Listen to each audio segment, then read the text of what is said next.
Hi Capricorn, this is Jav. Welcome po sa ating channel. By the way, this is your weekly Gabay Tarot reading from August 26 to 31, 2025. Gamitin ang reading na ito bilang gabay lamang. Kung naka-resonate kayo, comment down. Tandaan, ito ay channel reading po. Kunin niyo lang po kung anong naka-resonate sa iyo.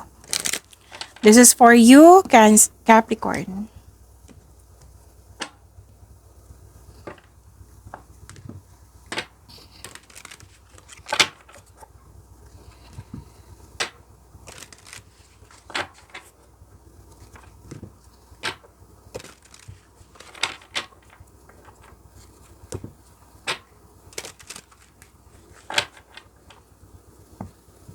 Para po ito sa iyo, Capricorn. Ngayong August 26 to 31, 2025.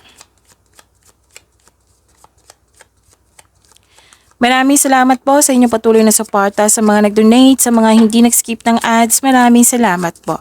Sa mga hindi pa nag-subscribe, subscribe na po kayo at click bell notification para malaman nyo na may bago tayong video.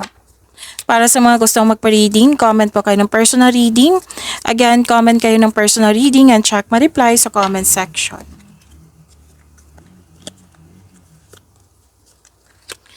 Okay, may importanteng lakad, importanteng bisita or kayo ang bisita. Oo. May dumating na opportunities, news or information na bibigyan mo siya ng agarang aksyon o reaksyon. At may sabi dito na habaan niyo po daw yung pasensya niyo.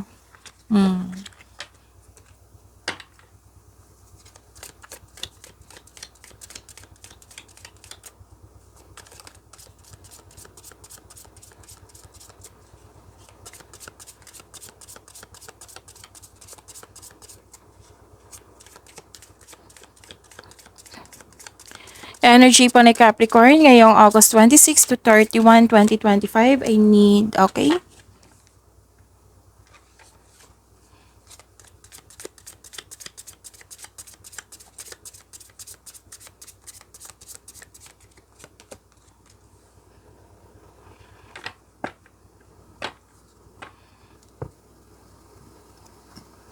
Excuse me, kailangan ko mag-burp.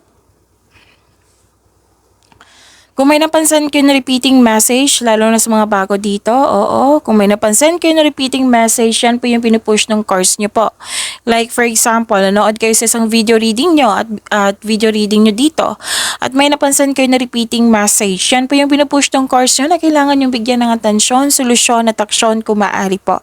So na yung energy ni Capricorn. Inom muna akong tubig, saglit lang po.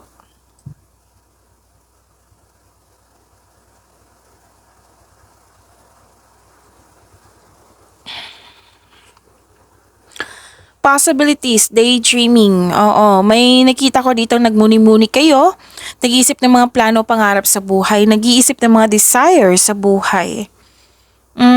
Pero doon may pinipili ka kung ano yung pinaka-the best.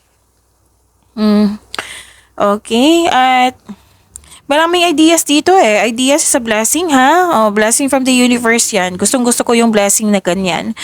Okay, so marami kayong big ideas. Inspired kayo ngayon. May plano kayong magdagdag investment din para magkaroon ng financial growth. So, gumagawa ka ng passive income. Pero then, gumagawa ka ng paraan dyan para magkaroon ng promotion po. Para may mangyayaring promotion. May nakita din ako dito gumagawa ka ng konkretong plano.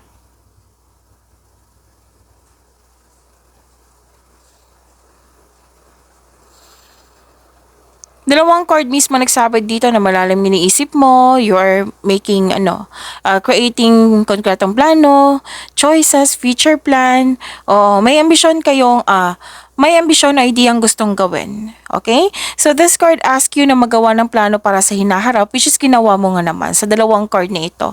Mag-ingat lang po sa pagiging mainipin kasi 'di ba ang advice ng card dito na habaan yung pasensya nyo. Kasi naiinip kayo dito eh. At nakita ko naman dito yung supportive yung isang tao dyan sa iyo. Pwedeng business partner nyo to or isang tao na gusto kang tulungan para maabot yung layunin mo sa buhay. Makinig din kayo sa inyong intuition kasi it will guide you sa isang malaking decisions kasi gagawa ka ng decision. Okay? You're making best decision, best choice. So, gawa kayo ng konkretong plano at makinig kayo sa inyong intuition para makakreate kayo ng best choice and best decision. Ang iyong buhay ay patuloy na yumayabong kapag sinunod mo yung spiritual path and explore new direction.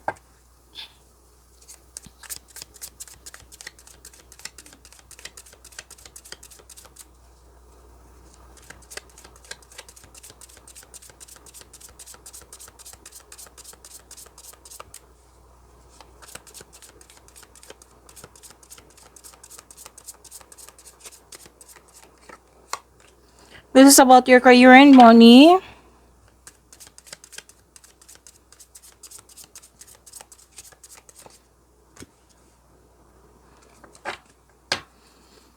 Okay, malakas ang iyong intuition. Oo. Maaring may malalaman kayong sekreto or maluloko or nanloko sa iyo. Kasi may sabi dito na maaring may sinasabi yung tao sa inyo dyan or ino-offer sa iyo yung tao or pwede din signing of contract. So, kailangan po mag-ingat, be wiser at mag-ingat. Kasi, lalo na sa kontrata po, na may hidden charges or ano to, or may deal na naging too good to be true. Oo, so ingatan, basahin, intindihin. Kung hindi mo alam, kung hindi mo naintindihan, magtanong. Okay, basta kung tao to, kilalanin na mabuti. Kung sitwasyon to or yung offer nga, alamin na mabuti kung totoo ba yan or hindi. Malalaman mo yan kung merong hindi totoo kasi nga malakas ang iyong intuition.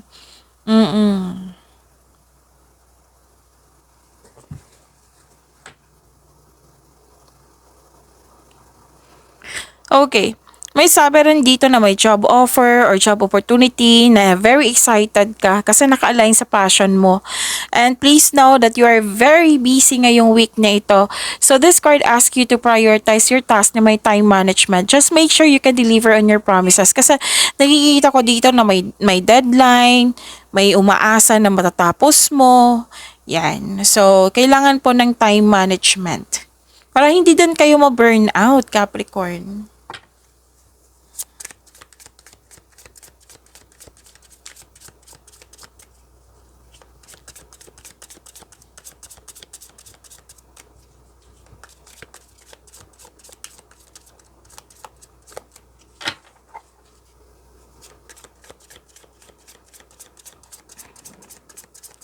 Love life, self-love, partnership, and romance ni Capricorn.